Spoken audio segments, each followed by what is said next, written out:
Hello बच्चों, कैसे हैं आप सब लोग। मैं अंकित अग्रवाल हूं अग्रबंधु ज्ञान केंद्र से। आइए कंटिन्यू करते हैं अपनी क्लास। चैप्टर हमारा रनिंग में है, chapter number 4, human capital formation in India. Previous lectures तक हम इस चैप्टर के सारे टॉपिक्स हम कंप्लीट कर चुके हैं। क्वेश्चन आंसर प्रैक्टिस करना बहुत जरूरी है। अभी भी बिना क्वेश्चन आंसर प्रैक्टिस करे हुए चैप्टर को कंप्लीट मानना थोड़ा जल्दबाजी होगा। तो आइए स्टार्ट करते हैं question answers. Question number 1, what are the two major sources of human capital in a country. किसी भी देश में ह्यूमन कैपिटल के दो मेन सोर्स क्या होते हैं। तो आइए लिख लेते हैं इन दोनों के बारे में। देखिए, two major sources of human capital formation are following. Number 1, expenditure on education. Education पे खर्चा करना पड़ेगा। लिखेंगे इसके अंदर, it is a primary source of human capital formation in any country, किसी भी देश में।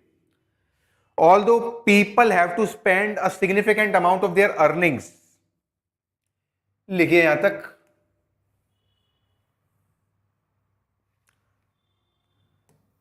यहां तक लिख लो, स्पेंड आ तक।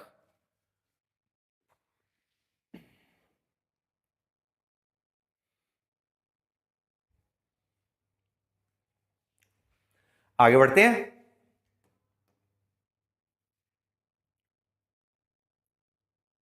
Although people have to spend a significant amount of their earnings on a good education of their children, yet they afford it even if they have to take loans from outside। भले loan लेना पड़े तब भी अपने बच्चों के लिए education वो एफोर्ड करते हैं। और ऐसा क्यों है आगे समझेंगे, पहले आउटसाइड तक लिख लो।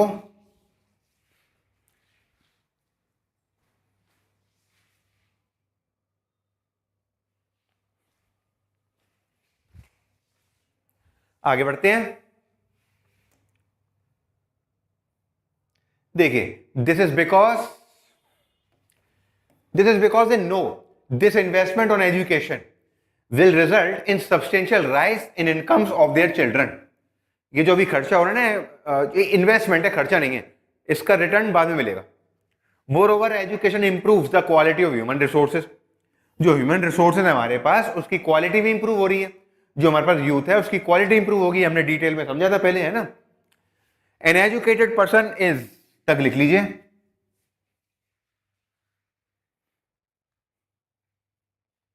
आगे बढ़ते हैं।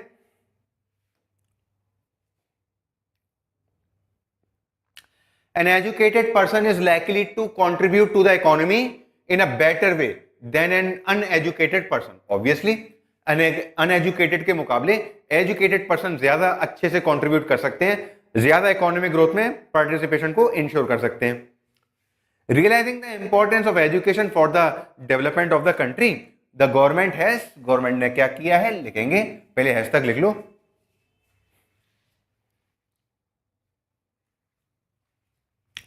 आगे बढ़ते हैं। द गवर्नमेंट हैज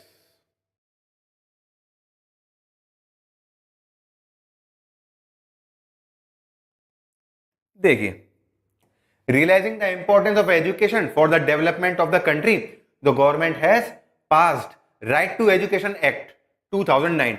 वैसे तो उसका नाम और भी बड़ा है, हमने डिस्कस किया था कंटेंट में। Right to free and compulsory education, इस तरीके से पॉपुलरली इसका नाम यही है, आरटीई 2009। एप्लीकेबल हुआ था 2010 से, है ना। तो right to education act government ने पास कर दिया 2009 में। This act gives the right to children of 6 to 14 years to have free education, सबको मुफ्त शिक्षा मिल सके। और ये एक पास करके हम उन 135 देशों की लिस्ट में शामिल हो गए जिन्होंने एजुकेशन को फंडामेंटल राइट बना रखा है। वो तो 86 अमेंडमेंट के बाद ही हो गए थे, है ना। 86 कॉन्स्टिट्यूशन अमेंडमेंट के बाद आर्टिकल जुड़ा था 21A, जिससे फंडामेंटल राइट बन गया। लिख लीजिए।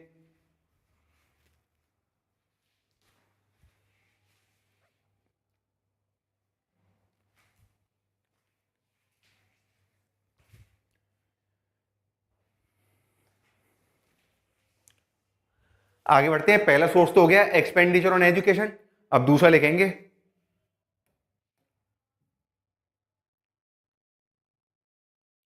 सेकंड हेडिंग डाल दीजिए expenditure on health.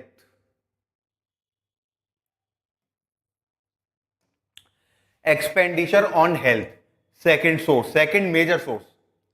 A healthy and fit person is considered more effective, efficient and productive than a sick person. Obviously, healthy person ज्यादा काम कर सकता है, वो टाइम पे काम कर सकता है, कम कॉस्ट में काम कर सकता है और वो ज्यादा प्रोडक्टिव भी है than a sick person. If the person is physically fit, only then he can contribute to the GDP of the nation. लिख लीजिए यहां तक.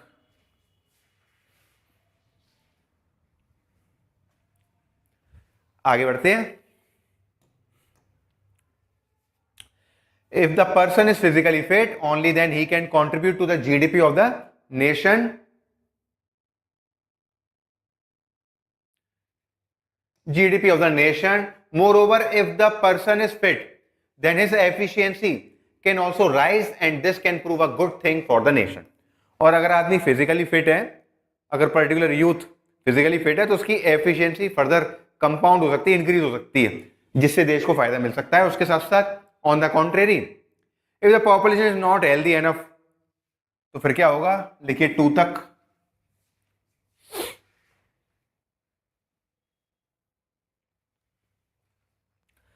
आगे बढ़ते हैं. On the contrary, if the population is not healthy enough, not healthy enough to work and earn,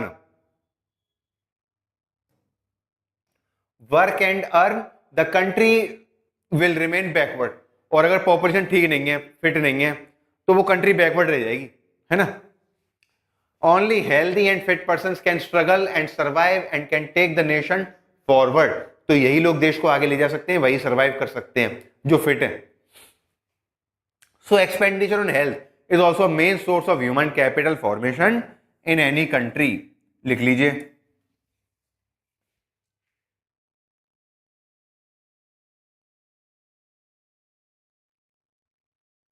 आगे बढ़ते हैं. फर्स्ट क्वेश्चन हो गया कंप्लीट. सेकंड क्वेश्चन लेंगे. देखिए सेकंड क्वेश्चन कह रहे हैं, What are the indicators of educational achievement in a country? क्या क्या इंडिकेटर्स हैं एजुकेशनल अचीवमेंट के, एजुकेशनल अटेनमेंट के क्या क्या इंडिकेटर्स हैं, उनको एक एक करके देखेंगे. पहले लिखना स्टार्ट करेंगे. Education makes a person well equipped with skills. An educated person is more skilful and productive. ज्यादा स्किलफुल है, ज्यादा प्रोडक्टिव है, ज्यादा काम कर सकता है देन एन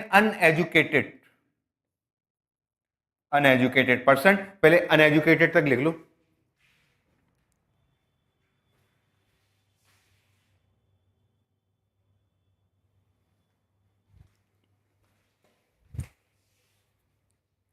आगे बढ़ते हैं. An educated person is more skilful and productive than an uneducated person. Then an uneducated person. Consequently, the former enjoys, former का मतलब है वो educated person है ना. Consequently, the former enjoys higher income earnings capacity than the latter. Latter का मतलब वो uneducated है. Uneducated के comparison में educated लोग ज्यादा earning कर सकते हैं, है ना. Therefore, the prime indicator of educational achievement is the income earning capacity of an individual. हाँ ये मेन तो है, ये अभी चैप्टर में कंटेंट जो हमने कंप्लीट किया था, HDI लास्ट में समझा था, उसमें इनकम के साथ साथ और भी फैक्टर को इंक्लूड किया जा रहा है लगातार. पॉलिटिकल फ्रीडम भी ऐड कर लेंगे वो. हाँ लेकिन प्राइम इंडिकेटर तो इनकम अर्निंग ही है. इनकम के बेस पे हम कई बार जज करते हैं लोगों को, है ना. देखिए लिखिए, besides this there are other essential.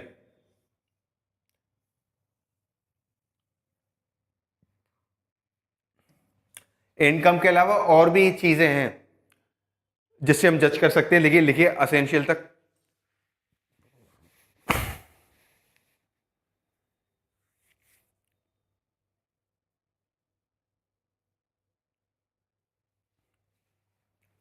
आगे बढ़ते हैं. Besides this there are other essential indicators whose scope is even wider. These are तक लिख लीजिए, फिर एक एक करके डिस्कस करते हैं उन्हें. आइए देखते हैं एक एक करके.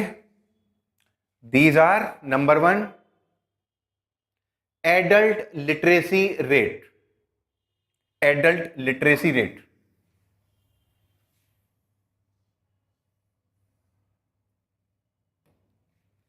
देखिए इसके अंदर लिखेंगे this rate indicates the percentage of the literate adult population who are aged 15 years and above, जो 15 साल या उससे ऊपर है। लिटरेसी रेट की बात नहीं हो रही है, एडल्ट लिटरेसी की बात हो रही है ना। The word literacy in this context is confined only to the ability to read and write. It provides a measure of, तक लिखिए,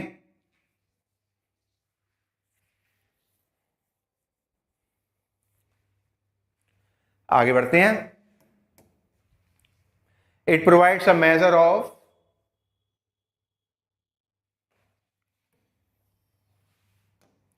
It provides a measure of the stock of literate persons within the adult population. ठीक है ना। तो इसमें जो है पता चलता है कि कितने लिटरेट पर्सन है हमारे पास, एडल्ट पॉपुलेशन में कितने लोग पढ़े लिखे हैं। This rate is express in terms of percentage, percentage के टर्म्स में बताते हैं। जैसा कि हमने कंटेंट को पढ़ते समय देखा था 74% था 2011 के सेंसस के बेस पे, है ना। Higher the percentage of adult literacy rate, higher the educational achievement in a country. जितना ज्यादा होता है उतना अच्छा माना जाता है। ये मान के चला जाता है कि आदमी लिटरेट हो गया, वो स्कूल गया है तो आगे भी वो पढ़ा ही होगा, ये मान के चल रहे हैं। हालांकि हमने एजुकेशन लिटरेसी में डिफरेंशिएशन भी किया था। जरूरी नहीं है कि जो लिटरेट हो वो एजुकेटेड भी हो, लेकिन हाँ लिटरेट है तो एजुकेशन स्टेटस भी बेहतर ही माना जाता है ना। अचीवमेंट देखिए एजुकेशनल तक लिख लो पहले,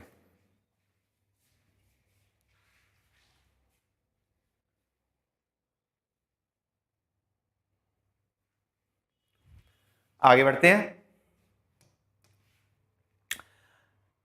higher the percentage of adult literacy rate, higher the educational achievement in a country.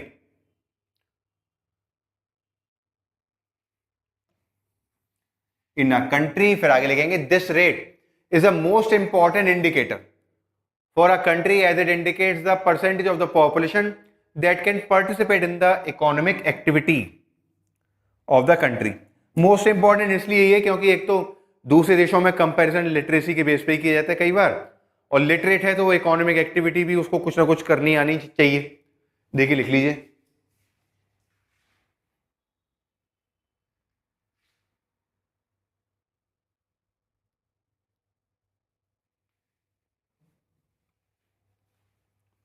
आगे बढ़ते हैं। Second, youth literacy rate. Second heading डाल दीजिए यूथ लिटरेसी रेट। अब ये कैसे क्या है आइए लिखते हैं इसके अंदर। This rate indicates the percentage of literate people between the age of 15 to 24 who can read and write. Youth का मतलब हो गया 15 से 24 साल, और एडल्ट का मतलब था 15 साल से ऊपर, नॉर्मली 69 ईयर्स तक। यहां पे केवल 24 साल तक ले रहे हैं, ठीक है ना। It denotes the stock of literate population with in the youth population. तो यूथ पॉपुलेशन में जो आपकी लिटरेसी रेट है उसकी चर्चा हो रही है यहाँ पे। हमारे इसमें काफी इलिटरेट है ना। This is an important indicator, ये भी एक इंपॉर्टेंट इंडिकेटर है। ऑफ तक लिखिए,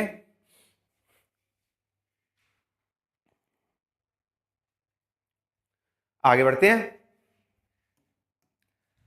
this is also an important indicator of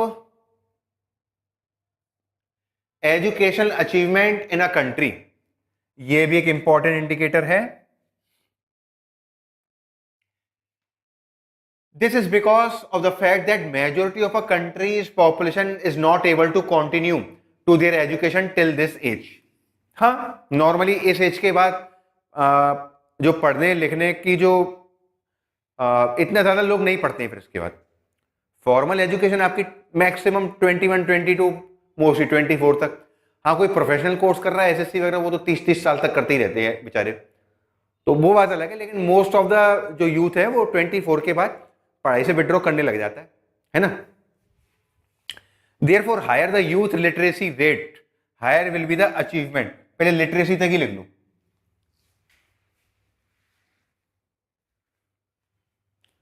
आगे बढ़ते हैं।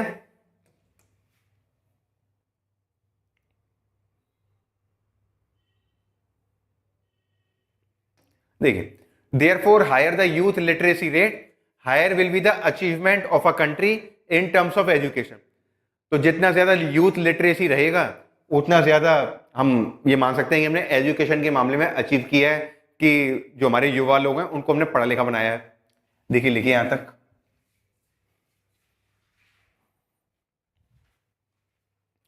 आगे बढ़ते हैं।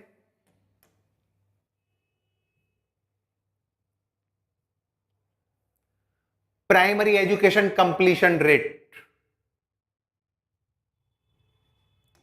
प्राइमरी एजुकेशन कितने बच्चे कर पाते हैं? इसमें प्राइमरी या अपर प्राइमरी दोनों शामिल हो रहा है, यानी कि वो मिडिल स्कूल तक की बात हो रही है, 8वीं क्लास तक के बच्चों की बात हो रही है यहाँ पे। तो देखिए, ये बेसिक एजुकेशन है, फंडामेंटल राइट इसी मिला हुआ है ना। This rate indicates the percentage of students completing the last year of primary school. Primary education includes students of the class group first to eight, है ना, in the age group of 6 to 14 years. Normal यही होता है, ये पहले as तक लिख लो।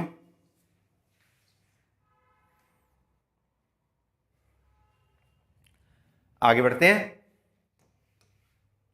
Primary education includes, primary education includes students of the class group first to eight in the age group of 6 to 14 years. It includes basic education in reading, writing and mathematics along with an elementary understanding of other subjects। Other तक लिख लीजिए।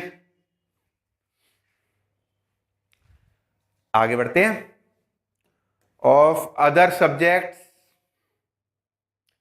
Like history, geography, natural sciences, social sciences and music, lower primary education completion rate leads to lower youth literacy rate.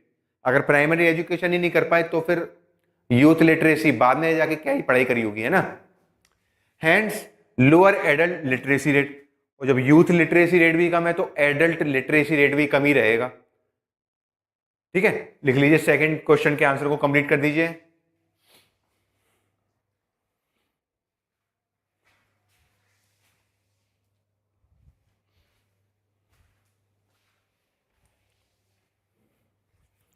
आगे बढ़ते हैं।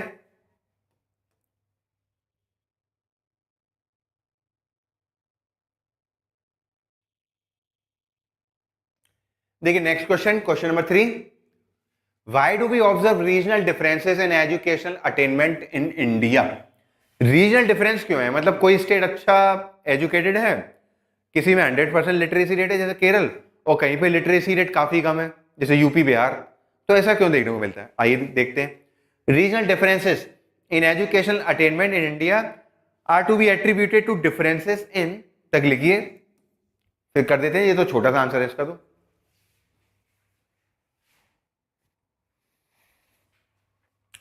आगे बढ़ते हैं। Regional differences in educational attainment in India are to be attributed to differences in government expenditure, in government expenditure across different states. वो government, central government ने जो budget allot करा भी है थोड़ा बहुत एजुकेशन के लिए, तो उस पर कोई कोई स्टेट पूरा पूरा खर्च नहीं करते ना। हमने पढ़ा था इसको।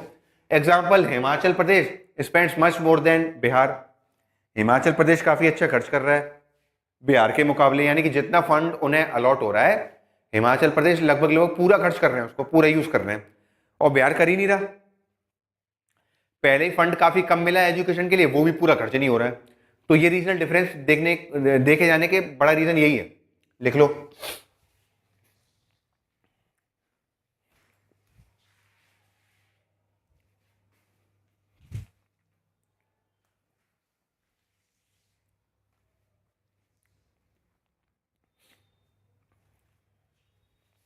आगे बढ़ते हैं।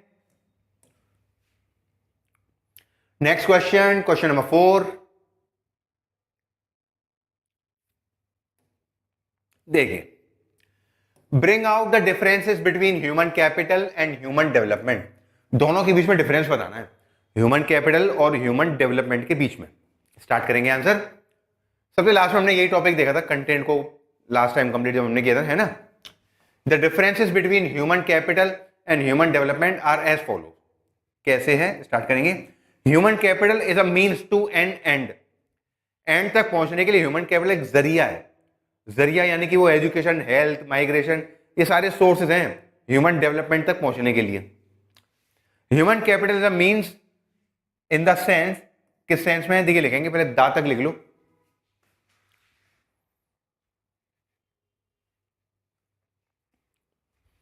आगे बढ़ते हैं। Human capital is a means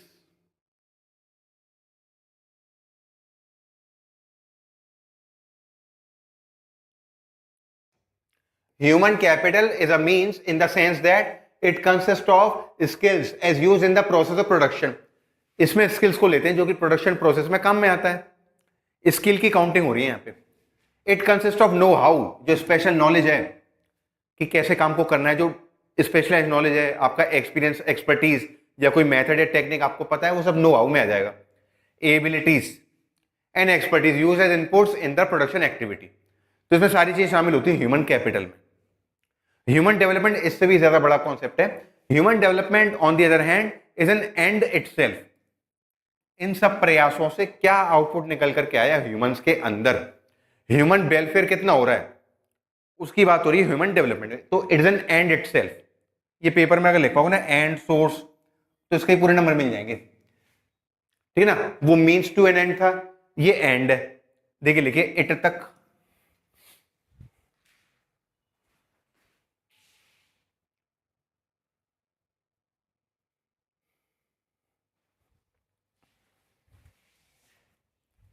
आगे बढ़ते हैं। देखिए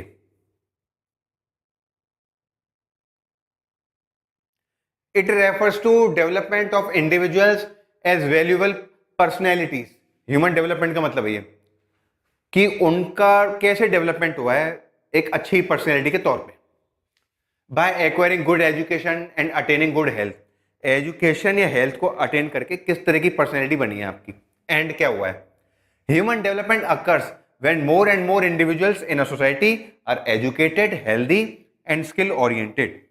यानी जितने आप ह्यूमन कैपिटल पे ध्यान देते हैं फिर उतना ही ह्यूमन डेवलपमेंट आप इंश्योर कर सकते हैं। यानी जितना वो प्राइमरी एजुकेशन लिटरेसी रेट होगा उतने ही ज्यादा चांसेस हैं कि फिर यूथ लिटरेसी रेट हो, एडल्ट लिटरेसी रेट भी बढ़ने के उतने ज्यादा चांसेस हैं। तो यही ह्यूमन डेवलपमेंट है। ह्यूमन कैपिटल पे ध्यान दिया होगा तो ह्यूमन डेवलपमेंट निकल करके आएगा। ह्यूमन कैपिटल मीन्स है, जरिया है, जो स्किल एबिलिटीज आपकी है जो एजुकेशन हेल्थ से आती हैं। और ह्यूमन डेवलपमेंट क्या एंड है, ये एजुकेशन, हेल्थ और तमाम सोर्सेस से जो प्रोडक्ट बन के तैयार हुआ है, जो पर्सनैलिटीज बनी है, वो होता है ह्यूमन डेवलपमेंट। ठीक है ना। कर दीजिए क्वेश्चन नंबर 4 को भी कंप्लीट।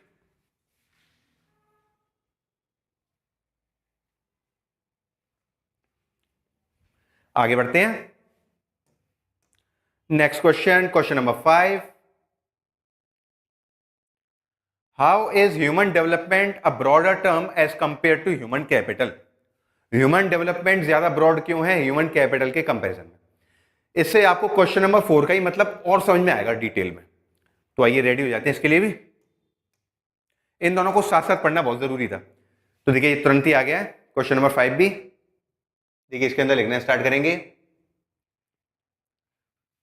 देखिए human capital considers education and health as a means to increase labour productivity. ये तो बेसिक सी बात हो गई। ह्यूमन कैपिटल एजुकेशन और हेल्थ को कंसिडर करता है कि हम कैसे लेबर की प्रोडक्टिविटी को इंप्रूव कर पाएंगे, इंक्रीज कर पाएंगे, कैसे उनकी एफिशिएंसी बढ़ा पाएंगे। ये बात हो गई ह्यूमन कैपिटल में। Whereas human development is based on the idea that education and health are integral parts of the human well-being. Human development इस बेस पे काम करता है कि एजुकेशन हेल्थ तो बहुत जरूरी है ताकि लोगों का वेल बींग हो पाए। ह्यूमन डेवलपमेंट बेटा वेल बींग ले रहे हैं, ये ह्यूमन डेवलपमेंट है। और ह्यूमन कैपिटल में क्या कह रहे हैं, इसमें कह रहे हैं means to increase labour productivity. ये एज अ डिफरेंस भी काम कर जाएगा आपका। ह्यूमन कैपिटल में क्या है कि कैसे लेबर की एफिशिएंसी को इंप्रूव करें, और ह्यूमन डेवलपमेंट कह रहा है कि वो एजुकेशन हेल्थ तो जरूरी चीज है, तभी तो ह्यूमन डेवलपमेंट हो पाएगा, तभी तो ह्यूमंस का डेवलपमेंट हो पाएगा। 10 human capital treats human beings as a means, है ना। देखिए लिखिए मीन्स तक।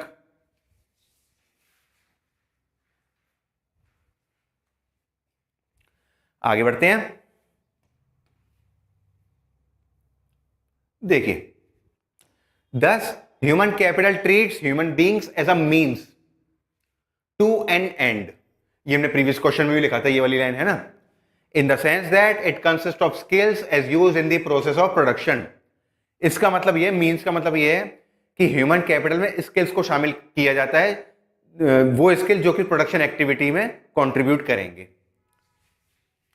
It consist of know how, it का मतलब ह्यूमन कैपिटल से ही है। Human capital consist of know how, abilities and expertise used as inputs in the production activity. तो ह्यूमन कैपिटल में ये सारी चीजें शामिल है, नो हाउ शामिल है, एबिलिटी शामिल है ना, आपकी एक्सपर्टीज शामिल है, आपका एक्सपीरियंस शामिल है जो कि आपने प्रोडक्शन एक्टिविटी में लगाया है। इंक्रीज इन तक लिखिए।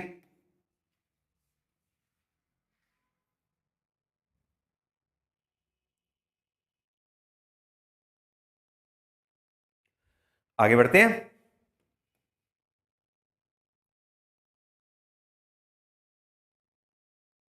देखिए, increase in productivity is the end result. Labour की प्रोडक्टिविटी इंक्रीज हो जाए, यही तो हम चाहते हैं, यही हमारा एंड रिजल्ट है, ठीक है ना। Human development on the other hand treats human wellbeing as an end itself. Human development कहता है कि ह्यूमन वेलबींग कितना हुआ, एजुकेशन की वजह से, हेल्थ की वजह से, कितनी प्रोडक्टिविटी उसकी इंक्रीज हो रही है, कितनी उसने इनकम जनरेट कर ली, कितना उसने अपना क्वालिटी ऑफ लाइफ को इंप्रूव कर लिया, ये बात हो रही है ह्यूमन डेवलपमेंट में, यही एंड है। अब चाहे वो ह्यूमन डेवलपमेंट कहता है, चाहे वो कंट्रीब्यूट करे या नहीं करे, उसकी इच्छा है, उसका भला कितना हुआ, ये बात हो रही है ह्यूमन डेवलपमेंट में। Human welfare increases through investment in education and health. Human का वेलफेयर इंक्रीज होगा ऑब्वियसली, एजुकेशन और हेल्थ पे खर्चा होगा तो। No matter it impacts productivity और नॉट, बात आ गई ना इतनी देर से जो मैं कह रहा था, चाहे उनकी प्रोडक्टिविटी इंप्रूव हो या ना हो,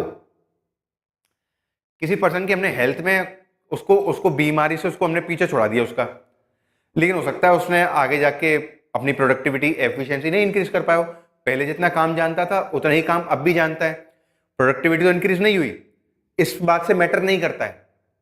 हाँ, हेल्दी होना प्रोडक्टिविटी इंक्रीज करने बहुत जरूरी है, हेल्दी नहीं होगा तो क्या ही एफिशिएंसी बढ़ा पाएगा वो, लेकिन जरूरी नहीं कि एफिशिएंसी बढ़ा ही ले वो। ह्यूमन डेवलपमेंट में बात हो रही है ह्यूमन वेलबींग की, कितना उसका भला किया, ठीक है ना। देखिए लिखिए प्रोडक्टिविटी और तक लिख लो।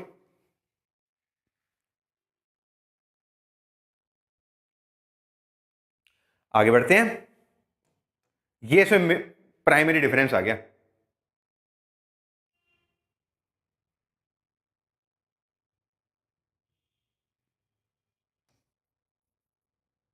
तो देखिए, no matter it impacts productivity और नॉट, ह्यूमन वेलबींग कितना हुआ, इस बात से मतलब है चाहे उसकी प्रोडक्टिविटी इंप्रूव हुई हो या ना हुई हो। कई बार ऐसा भी तो होता है ना कि एजुकेटेड लोग हैं लेकिन जॉब नहीं लगी, लेकिन एजुकेशन तो उसको दी, तो ये ह्यूमन डेवलपमेंट में काउंट होगा, भले ही उसकी प्रोडक्टिविटी इंक्रीज नहीं हुई, भले ही वो ह्यूमन कैपिटल नहीं है, लेकिन उसको एजुकेट तो कर दिया, लेकिन वो ह्यूमन डेवलपमेंट में आएगा। वैसा ही है, जैसे आपको ध्यान होगा मैंने वो एक लेक्चर में बताया था ना, लेबर फोर्स और वर्क फोर्स, याद आ रहा है। लेबर फोर्स में एक्चुअली जो काम कर रहे हैं वो तो शामिल नहीं है, और जो काम नहीं कर रहे, काम करना चाहते हैं, वो भी शामिल थे लेबर फोर्स में, और वर्क फोर्स में केवल और केवल वही लोग शामिल होते हैं जो एक्चुअली काम कर रहे हैं। ऐसी ह्यूमन डेवलपमेंट है। ह्यूमन डेवलपमेंट में ह्यूमन कैपिटल भी आ रहा है, यानी कि जो काम कर रहे हैं प्रोडक्शन एक्टिविटी में एंगेज हैं वो भी आ रहे हैं, और जो काम नहीं भी कर रहे हैं लेकिन एजुकेटेड है, हेल्दी हैं, वो भी ह्यूमन डेवलपमेंट में आ रहे हैं। अब क्लियर हो पा रहा है डिफरेंस, है ना। तो no matter it impacts productivity और not, briefly human capital is linked to productivity. Human capital productivity से लिंक्ड है, कितनी प्रोडक्टिविटी हमने इंप्रूव कर ली एजुकेशन हेल्थ से माइग्रेशन से। While human development is not, बिल्कुल भी इससे रिलेटेड नहीं है, मतलब उसको पैसे से नहीं तोल रहे, पैसे के अलावा और भी चीजें मैटर करती हैं। It is an and result in itself, ये तो एंड है, कितना भला हुआ। एंड रिजल्ट क्या है, ह्यूमन वेलबींग, वेलबींग ये एंड रिजल्ट है, और वेलबींग किसका, ह्यूमंस का। Which is why human development is considered to be a broader concept than human capital. इस वजह से जैसे लेबर फोर्स वर्कफोर्स से ज्यादा ब्रॉडर था, ऐसे ह्यूमन डेवलपमेंट ह्यूमन कैपिटल से ज्यादा ब्रॉडर टर्म है। कंप्लीट कर दीजिए आंसर। तो बच्चों आज के इस लेक्चर में इतने ही रहने देते हैं। आज हमने फर्स्ट 5 क्वेश्चन पढ़ लिए। आज आप इनको अच्छे से तैयार करिए, आगे क्वेश्चन देखेंगे आगे के लेक्चर्स में। Bye bye.